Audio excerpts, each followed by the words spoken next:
103,4 DFM Radio Musik Asli Indonesia. Ya, DFM Mania kembali lagi di talk show Inspirasi dan Mandiri, sesi ngopi sehat, ngobrol psikologi dan kesehatan. Dan saat ini kita sudah terhubung via Zoom meeting bersama dengan narasumber kita, Mbak Wuli Handarini, SH, SPSI, MPSI, Psikolog Humanika Consulting. Dan DFM Mania tadi tema kita itu terkait dengan memahami arti transgender dan transseksual. Oke, sebelumnya kita sapa dulu narasumber kita, Mbak Wuli. Assalamualaikum pagi Mbak Wuli. Waalaikumsalam warahmatullahi wabarakatuh. Selamat pagi. Nih dua host kita mau saya sapa dulu aja ya. Pagi. Dua host Nuril ya, Mbak Iya Nurul dan benar. Mas Ilham. Iya, Apa kita kabar? rada-rada Kayaknya sudah lama disingkat nggak gitu ngobrol Mbak. ya. Iya udah lama. Kita baik. Mbak Wuli apa kabar, sehat? Alhamdulillah sehat. Pertama saya juga ingin menyapa dulu para DFM Mania yang setia Mm-mm. mendengarkan acara Ngopi Sehat di Radio DFM. Semoga setiap informasi yang kita bagikan bisa memberikan manfaat dan menambah pengetahuan ya. Oke, insya Allah, amin. Oke, Mbak Uli, terkait Hmm. dengan tema kita pagi ini, mungkin kita langsung ke pertanyaan aja nih, Mbak. Apa sih pengertian Oke. dari transgender dan apa bedanya dengan transseksual menurut ilmu psikologi? Silakan, Mbak Uli. Oke, pertama-tama sebelum menjawab pertanyaan Mbak Nurul nih, mungkin kita pernah ya mendengar atau melihat tulisan seseorang yang menyatakan aku terjebak dalam tubuh yang salah atau jiwaku terjebak dalam tubuh yang salah. Pernah dengar nggak Hmm, kayak gitu? Nah ya, pernah sih, iya. atau nah atau beberapa waktu belakangan ini kita pernah lihat ya tayangan di mungkin di media televisi ataupun sosial media tentang kasus yang memperdebatkan masalah transgender ya. Kita nggak usah Hmm, bahas kasusnya apa, tapi kita mungkin sudah sama-sama tahu ya. ya. Jadi setiap bayi yang lahir ke dunia itu ya bayi A gitu pasti secara spontan oleh tenaga medis yang membantu proses persalinannya bisa dikatakan bayi A ini adalah laki-laki atau perempuan gitu ya, Mhm, berdasarkan mhm. komponen alat vital yang terlihat atau hasil tes kromosom dan hormon ya. Nah, seiring dengan bertambahnya usia, ketika bayi ini mampu mengembangkan identitas gendernya sesuai dengan kelamin biologis yang dibawanya sejak lahir, artinya itu normal atau kita bisa sebut dengan cisgender ya. Nah, Oke. ada juga yang tidak mampu mengembangkan identitas gender ini sesuai dengan jenis kelamin biologisnya, itulah yang kita sebut dengan transgender ya. Jadi pada dasarnya transgender itu adalah kerancuan atau ketidakcocokan antara identitas gender yang dialaminya dengan jenis kelamin biologis yang dibawanya sejak lahir. Seperti itu. Nah, Oke. sementara kalau transseksual itu sendiri adalah mereka para transgender yang ingin menyempurnakan jenis kelamin biologisnya sesuai dengan identitas gendernya melalui proses medis yaitu dengan operasi kelamin dan terapi hormon. Seperti itu. Oke, nah kira-kira kalau transgender itu Mbak, tadi kan ada ketidaksesuaian ya antara identitas dirinya Hmm. sama kondisi biologisnya. Nah, itu merupakan Hmm. satu gangguan mental apa bukan, Mbak? Dulunya memang dikategorikan sebagai gangguan mental ya, tapi sejak Hmm, tahun 2022 oleh WHO atau World Health Organization itu dinyatakan tidak lagi sebagai gangguan jiwa.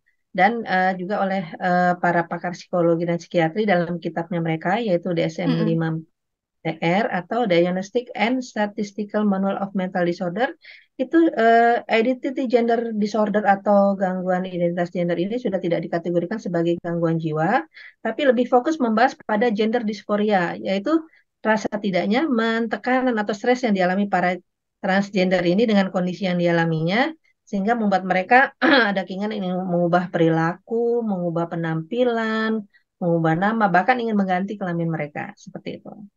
Oke, oke. Oh ya Mbak Uli, sebentar sebelum kita ke pertanyaan lain, aku ada terlintas lagi Hmm. nih di benak aku. Jadi biasanya Hmm. kalau identitas itu mereka dapat setelah mereka lahir atau memang sebenarnya ada pengaruh dari lingkungannya nggak sih Mbak? Sebenarnya gini, kalau identitas gender itu kan berjalan sesuai dengan usia ya.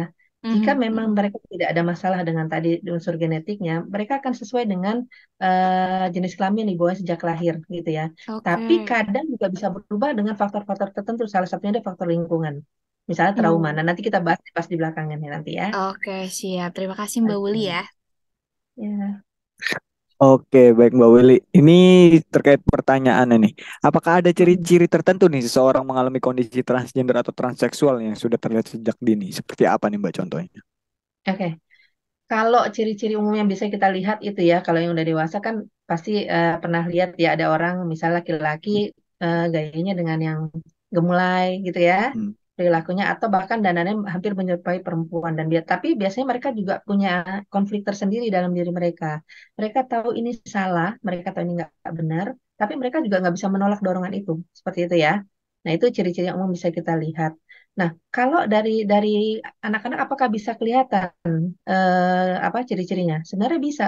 Sekitar usia anak-anak itu 2 atau 3 tahun tuh yang mereka sudah bisa mainan ya, mengerti mainan itu kan sebenarnya kita sudah bisa mewaspadai ketika misalnya seorang anak laki-laki yang pada umumnya tuh senang main bola, main mobil-mobilan, kok lebih senang main masak-masakan, main boneka gitu kan, atau dandan-dandanan. Nah, biasanya kalau orang yang peka kan pasti nanya nih ke orang tuanya itu nggak apa-apa tuh anak-anaknya main seperti itu kan anak laki-laki kadang orang tua dengan mungkin menganggap itu bukan suatu hal yang perlu diwaspadai mereka mungkin suka berkilahnya bilang gini ya gimana lagi orang saudara-saudaranya semuanya perempuan atau misalnya di lingkungan ini nggak ada anak laki-laki gitu padahal itu sebenarnya sudah mulai ada tanda-tanda yang perlu kita waspadai seperti itu. Oke, berarti ciri-cirinya bisa kelihatan dari sejak dini juga ya, sejak masih Iya. kecil juga. Nah ini lalu apakah transgender atau transseksual kan bagian dari LGBT, Mbak? Iya, karena kan LGBT itu singkatan dari lesbian, gay, biseksual, dan transgender, gitu ya. Iya. Kenapa mereka dikategorikan dalam satu apa tadi istilah LGBT? Karena Mm, mereka sama-sama memiliki orientasi seksual yang tidak pada umumnya seperti manusia normal. mm, Seperti misalnya kalau lesbian adalah perempuan menyukai sama perempuan atau transgender perempuan ya. Kemudian kalau gay, laki-laki menyukai sama laki-laki. Nah, kalau biseksual itu kan seseorang yang menyukai bisa laki-laki, bisa perempuan. Kalau transgender sendiri itu bisa heteroseksual, bisa homoseksual, mm. bisa biseksual, dan lain sebagainya. Tuh. Oke. Kalau dari penyebabnya nih, apa sih sebenarnya bisa bisa jadi dikatakan jadi LGBT itu, Mbak? Nah, tadi nih yang Mbak Nurul tanya soal lingkungan ya. Oke, Hmm. pada umumnya LGBT itu apa kayak lesbian ini, lesbian, gay, dan terutama transgender ya, itu kan Mm, bukan gangguan jiwa, tapi adanya faktor biologis yang dipengaruhi oleh hormon seksual dan unsur-unsur genetik, gitu ya. mm, Kepadanya. Tapi bisa juga dipengaruhi oleh lingkungan, misalnya ada trauma. Seperti misalnya gini, ada anak laki-laki ketika dari kecil sering menyaksikan ayahnya menyiksa ibunya, mungkin sampai luka-luka dan mm, sebagainya. Akhirnya dia apa? Dia membenci sosok si ayah. Dia membenci dirinya yang mm. laki-laki. Akhirnya dia berusaha bertransformasi menjadi perempuan. Misalnya gitu ya. Oke. Mm, Terus kalau misalnya yang perempuan, seperti tadi kasusnya sering melihat ayahnya mungkin menyakiti ibunya sampai sedemikian rupa, parah dan sebagainya. Dia akhirnya em, ingin mengubah diri menjadi laki-laki untuk melindungi siapa? Melindungi perempuan atau melindungi ibunya dan sebagainya. Dan banyak kasus seperti itu dan itu biasanya akibat trauma ya. Tapi pada dasarnya kalau transgender itu ada faktor biologis yang mempengaruhi. Oke. Oke, baik, Mbak. Terima kasih. Ya. Oke, Mbak Uli. Kita next ke pertanyaan berikutnya, ya, Mbak Uli. Apakah transgender atau transseksual itu selalu merupakan proses transformasi seseorang dari yang berjenis kelamin laki-laki menjadi perempuan, Mbak? Oh, nggak selalu. Karena Nggak selalu transgender ya? itu pada umumnya ada beberapa jenisnya ya. Kalau yang tadi Mm-mm. dari laki-laki menjadi perempuan tuh kita sebut dengan transpuan, ya, Iya. transpuan. Atau yang kalau ada istilah di kita tuh biasanya disebut dengan waria, ya, waria dan sebagainya. Mhm. Dan terus ada kalau dari perempuan menjadi laki-laki itu trans laki-laki. Nah, yang ketiga ada yang disebut dengan non-biner. Jadi mereka tidak bisa dikategorikan sebagai laki-laki atau perempuan atau bahkan ada yang beberapa merasa mereka gabungan dari keduanya gitu loh. Jadi nggak jelas juga nih. Biasanya mereka termasuk kepada panseksual atau yang menyukai semua gender. Oke, itu tadi ya Devemania. Oke, Mbak, kita next ke pertanyaan berikutnya. Apakah seseorang yang Hmm. sudah mengalami transseksual melalui proses medis secara otomatis Hmm. juga akan diikuti perubahan fungsi reproduksinya? Nggak bisa ya. Pada umumnya itu nggak bisa karena kan operasi Hmm. itu adalah buatan manusia ya. Seperti Hmm. misalnya gini, seorang laki-laki yang transgender merubah diri menjadi seorang perempuan. Dia pasti akan mungkin operasi kelamin ya, dia operasi kelamin, kemudian dia Mm-mm. terapi hormon, seperti suntik silikon, operasi plastik di wajah, menambah lemak dan menghilangkan jakun. Tapi kan dia tetap tidak punya rahim ya untuk bisa Iya, melahirkan. Nah, kebalikannya juga yang laki-laki menjadi perempuan juga seperti itu gitu loh. Ya kan, yang perempuan menjadi laki-laki, dia meskipun udah terapi hormon, misalnya menumbuhkan jenggot, gitu kan, memperbesar otot, membesar suara sebagainya, tapi dia tidak bisa memproduksi sperma, gitu kan. Nah, mm-mm. mungkin kita pernah tahu juga ya, Mbak Nurul sama Silma, ada video, mungkin ini masih di luar ya, ada pasangan homoseksualitas, gitu kan, ternyata yang menjadi istrinya itu seorang laki-laki bisa melahirkan, kata gitu Iya, kan. iya, mm-mm. Nah, Nah, itu sebenarnya dia sebenarnya bukan seorang laki-laki, tapi dia adalah seorang transvestite ya. Jadi dia itu seorang transgender, tapi bisa menyukai lawan jenisnya ya. Tapi dia juga menemukan kepuasan jika berpenampilan seperti lawan jenisnya. Jadi seolah-olah tuh kayaknya sebenarnya laki-laki sama laki-laki ya, padahal sebenarnya laki-laki dan perempuan, cuma perempuannya berpenampilan seperti laki-laki. Jadi bagaimanapun dia bisa melahirkan seperti itu ya. Oh, Jadi berarti itu tadi transvestite ya, Mbak ya? hmm, itu adalah Oh, oke. Mm-mm. transgender yang sebenarnya menyukai lawan jenis, tapi dia juga menemukan kepuasan jika dia berpenampilan seperti lawan jenisnya. Oke, berarti sebenarnya secara seksualnya dia masih menyukai lawan jenisnya masih normal, tapi secara mungkin identitas atau perilakunya menyerupai lawan jenisnya juga gitu Ya, ya, Mbak ya? karena kan gini, transgender Mm-mm. tadi kan orientasi seksualnya bisa banyak ya. Iya, iya. Ada yang Mm-mm. heteroseksual, ada yang homoseksual, ada yang biseksual, dan sebagainya. Mm-mm. Ini termasuk yang heteroseksual, cuman dia menyukai penampilannya dalam wujud lawan jenisnya. Seperti itu. Oke, itu dia tadi penjelasannya DV Mania sudah lengkap. Tapi Hmm. kalau ngomongin dampak nih, Mbak Wuli, seperti apa sih Mbak dampak yang sering muncul pada orang yang mengalami kondisi transgender atau transseksual? Nah, itu silakan Mbak Wuli. Oke. Dampak ini bisa secara fisik dan psikologis ya. Kalau Mhm. secara fisik itu terkait dengan kesehatannya. Jadi karena kebanyakan transgender ini kan memiliki orientasi seksual yang tidak seperti manusia pada umumnya ya. Bisa Iya. hetero, homo, biseksual, dan aseksual serta lainnya. Nah, mereka juga riskan untuk terpapar penyakit menular seksual seperti HIV, ya, Mm-mm. sifilis, gonorrea, dan lain sebagainya. Kemudian faktor apa lagi sih yang mereka juga bisa riskan terhadap faktor kesehatannya? Yaitu masih adanya stigma negatif dari masyarakat tentang keberadaan transgender ya. Jadi mereka kadang enggan memeriksakan dirinya ke klinik, ke rumah sakit dan sebagainya. Jadi mereka sendiri yang tidak nyaman gitu ya. Kemudian Mm-mm. akses untuk pelayanan kesehatan bagi transgender tuh di kita masih terbatas, ya kan? Nah, Iya. kemudian lagi juga pusat pelayanan kesehatan mental fisik untuk transgender itu belum memadai di kita.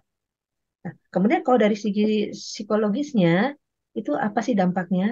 Karena tadi yang saya bilang adanya stigma masyarakat yang negatif tentang keberadaan transgender dan transseksual ini, mereka kan merasa adanya tekanan sosial ya, ada tekanan sosial, kemudian di diri mereka sendiri kan juga ada konflik nih, ya internal konflik. Mereka tahu ini salah, ini nggak benar, tapi mereka nggak bisa menolak dorongan itu. Akhirnya apa? Mm-mm. Mereka kebanyakan kan menyembunyikan identitas mereka. Akhirnya mereka membatasi interaksi sosial, akhirnya mereka nggak bisa melakukan kegiatan sehari-hari. Akhirnya timbulnya apa? Tekanan, stres, depresi ya. Nah, seperti Iya. itu. Oke, DV Mania itu tadi dampaknya ada secara fisik, ada secara mental juga ya Mbak ya. Oke Mbak Wuli, kita next ke pertanyaan berikutnya nih Mbak. Apakah Oke. seseorang yang sudah berproses menjadi transseksual tidak lagi memiliki resiko apapun, Mbak? Silakan Mbak Wuli. Oke. Sebenarnya kan karena proses dari transgender menjadi transseksual itu kan melalui proses medis ya, Iya. dengan adanya Mm-mm. apa, operasi kelamin, kemudian Mm-mm. operasi plastik di wajah dan sebagainya, itu pasti mempunyai resiko ya, karena itu kan buatan manusia ya. Iya. Gitu loh. Misalnya mereka yang sudah mengalami operasi itu bisa mengalami namanya infertilitas ya, kesulitan untuk punya keturunan, kemudian pengeroposan tulang, bisa adanya tekanan darah tinggi, kemudian kenaikan berat badan yang tidak bisa dikontrol, kemudian metabolis yang kacau, dan juga bisa terjadi pembekuan darah atau emboli. Nah, karena tadi kan ada organ-organ kelamin yang dirubah ya, tetap mereka harus Mm-mm. melakukan kontrol rutin, seperti misalnya suntik silikon harus cek juga kondisi payudaranya, kemudian yang rahimnya sudah diangkat juga harus kontrol ke dokter kandungan, kemudian yang laki-laki juga kontrol tentang kesehatan prostatnya seperti itu. Jadi tetap ada resiko yang harus diwaspadai. Oke, Mbak Uli, itu dia tadi DFM Mania. Terima kasih Mbak penjelasannya. Oke nih Mbak Willy, ini kita lanjut lagi ke dalam pertanyaan nih. Apakah kondisi seseorang yang mengalami transgender atau transseksual ini berkaitan juga dengan orientasi seksualnya nih Mbak? Eh, Tidak ya, karena identitas gender dan orientasi seksual itu sesuatu yang sebenarnya terpisah. Jadi kan tadi, meskipun seseorang mempunyai kondisi sebagai transgender, tapi mereka bisa mempunyai orientasi seksual, bisa yang heteroseksual, bisa yang homoseksual, biseksual, aseksual, dan lain sebagainya. Jadi tidak tergantung bagaimana personalnya sebenarnya. Seperti itu. Oke, berarti ini kan tadi kan Mbak Willy sendiri tadi kan bilang ada faktor genetik atau turunan juga kalau ada Mm-mm. orang yang kena transgender atau transseksual. Itu biasanya itu mempengaruhinya dampaknya besar nggak sih? Maksudnya faktor genetik ini apakah bisa mencapai 50%, 70% bisa menjadi transgender atau transseksual? Ya, jadi karena tadi kan disebabkan oleh faktor biologis yang dipengaruhi oleh hormon seksual dan unsur-unsur genetik. Biasanya kalau unsur genetik ini memang kuat ya, kuat untuk Oke. menurunkan generasi berikutnya memiliki carrier yang sama gitu ya, seperti itu. Nah, Oh. tambah tadi faktor lingkungan. Bisa jadi kan kalau dalam satu rumah misalnya nih anak melihat bapaknya berpenampilan Hmm. agak gemulai ya atau senang juga tampil cantik dan sebagainya itu kan juga anak-anak lama bisa mencontoh ya memodeling dari orang-orang terdekatnya. Nah itu biasanya itu hanya memperkuat tapi lebih banyak sih dari faktor genetik. Oke, jadi paham makin ke sini. Oke, ini prosedur Hmm. apa saja sih Mbak yang harus dilalui seorang transgender untuk menjadi transseksual khususnya di Indonesia? Ya, jadi kalau seorang transseksual itu kan biasanya butuh pengakuan dari pengadilan ya, dari Mm-mm. pengadilan bahwa dia sudah berganti kelamin menjadi kelamin yang diinginkannya. Nah, persyaratan pengadilan itu adalah adanya surat keterangan medis yang ditandatangani oleh dokter yang menangani bahwa memang si A ini sudah berubah kelamin menjadi kelamin yang diinginkannya. Nah, tapi ini prosedurnya juga panjang nih. Pertama, yang bersangkutan harus menjalani tes kejiwaan, ya, untuk mengetahui apakah keinginannya dia untuk merubah jenis kelaminnya ini dipengaruhi oleh faktor trauma dan sebagainya, ya. Kemudian yang kedua lagi menjalani proses persidangan, gitu. Sidang ini kenapa? Karena kan kita di negara yang memiliki agama ya, memiliki Ya. agama yang kebanyakan agama-agama di negara kita ini juga eh, melabel masih negatif tentang kondisi transgender dan juga sebagai kaum minoritas yang tanda kutip gitu kan ya. Jadi kita persidangan itu untuk menghadapi lembaga keagamaan dan juga kadang dokter yang menangani pun karena sangat prinsip dia tidak mau menangani hal ini. Entah bagaimana caranya ya, misalnya seseorang transgender bisa melewati proses persidangan, akhirnya dia bisa dibolehkan untuk menjalani operasi. Nah, sebelum menjalani operasi ini juga mereka harus menjalani lagi tes-tes seperti HIV, tes darah dan sebagainya. Nah, jika setelah operasi selesai, mereka juga harus menjalani lagi terapi hormon supaya lebih menyempurnakan kondisinya sesuai dengan identitas jenis kelamin yang dimauinya. Nah, baru setelah nanti ada surat keterangan dari dokter yang menangani bahwa memang si A ini sudah berubah jenis kelamin menjadi perempuan atau laki-laki, itu yang diserahkan ke pengadilan untuk mendapatkan pengesahan tadi secara hukum ya. Oke, jadi seperti itu penjelasannya. Oke, Ya, terima kasih Mbak Willy ya. sama-sama. Iya, DFM Mania juga Mbak Uli ternyata prosesnya lumayan panjang juga ya Mbak ya untuk mendapatkan Panjang. legalitas Ya, perubahan. jadi makanya Heeh. tidak mudah gitu. Apalagi banyak kan dari testimoni mereka ya menjalani Mm-mm. operasi perubahan kelamin itu juga sakitnya luar biasa ya, Iya, sakitnya benar. luar biasa. Jadi itu juga bukan perjuangan yang mudah sebenarnya untuk Mm-mm. golongan mereka. Oke, Mbak Uli ini juga ada penanya nih Mbak dari via WhatsApp. Mm. Assalamualaikum mau tanya, aku punya tetangga perempuan tapi gayanya seperti laki-laki mulai dari potongan rambut, pakaian, dan pergaulannya juga sama seperti laki-laki. Nah, apakah kelainan seperti itu bisa diobati atau diterapi, Matur suwun? Gitu Mbak Uli, silakan Mbak. Oke, itu kan terkait dengan tadi masalah terapi apa yang bisa diberikan secara psikologis ya. Sebenarnya Mm-mm. gini, karena transgender itu kan kita kategorikan bukan sebuah gangguan atau penyakit, sebenarnya tidak ada terapi khusus untuk itu. Iya. Kecuali jika yang bersangkutan memiliki masalah tekanan, depresi dan sebagainya terkait dengan kondisinya, mungkin Mhm. kita bisa bantu dengan konseling ya, Oke. untuk membantu dia mengungkapkan apa yang menjadi masalahnya. Atau kalau bisa memang dia ada keinginan untuk eh, kembali kepada jalan yang sesungguhnya, mungkin kita akan bantu dengan psikoterapi seperti CBT ya, Cognitive Behavior Therapy. Jadi Mhm. mengubah mindset dan perilakunya supaya lebih sesuai. Nah, untuk yang tadi kasus yang dipertanyakan itu, jika si siapa tadi yang seperti laki-laki itu tidak memiliki Mhm. masalah, ya kan dia nyaman dengan kondisinya, kita juga tidak berhak untuk menyuruh dia untuk berobat. Bisa jadi dia sebenarnya bukan trans laki ya, tapi dia memang tomboy karena Mhm. Mhm. faktor apa maskulinnya lebih banyak dalam dirinya. Jadi kan gini, setiap manusia itu ada dua faktor ya, kita memiliki sisi maskulin dan feminin. Tapi bisa jadi di si si mbak-mbak ini maskulinnya lebih banyak, jadi tampilannya seperti laki-laki tomboy ya. Nah, tapi kalau misalnya dia juga menyukai lawan jenis atau apa dan sebagainya, menyukai sejenis, nah itu baru kita pertanyakan. Tapi kalau misalnya dia nyaman dengan kondisinya, kan kita juga nggak bisa menyuruh dia berobat karena itu haknya dia, ya. Jadi bukan Mhm. kehendak bebas, tapi memang kondisi yang dia alami. Gitu. Oke, Mbak Uli. Ini juga ada pertanyaan lagi dari via WhatsApp nih, Mbak. Dari Elsa. Katanya, Mbak, maaf mau curhat sedikit. Saya punya kenalan atau sekarang lebih tepatnya teman spesial. Dia memiliki sifat kurang lebih seperti perempuan, tapi rada-rada gemulai. Tapi secara seksual masih normal, Mbak. Nah, saat Mm-mm. ini kita berhubungan dekat. Menurut Mbak Uli sebagai psikolog atau dari pandangan psikolog, apakah saya harus melanjutkan atau bagaimana? Karena tadi mendengar dari faktor-faktor yang menyebabkan transgender itu salah satunya adalah genetik. Saya jadi takut. Gimana, Mbak? Silakan, Mbak Uli. Oke, jadi dia sebenarnya sudah mengenal ya secara Mm-mm. lebih dalam pada Mm-mm. pasangannya ini bahwa aktivitas seksualnya pun tidak ada masalah, wah, meskipun penampilannya tadi ya gemulai sebagai laki-laki, Iya. ya kan? Mm-mm.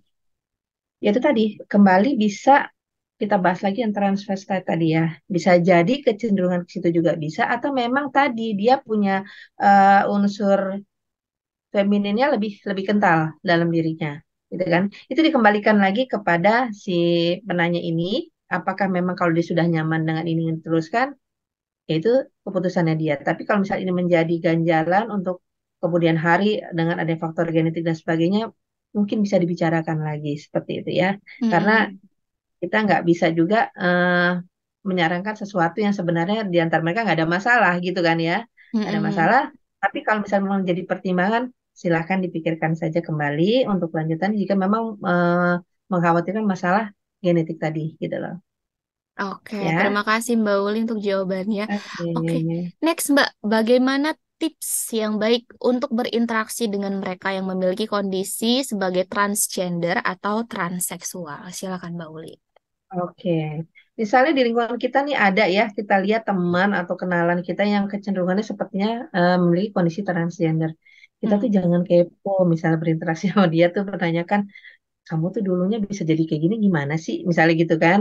Kamu Iya. kenapa jadi suka sama ini gimana sih? Jangan ya.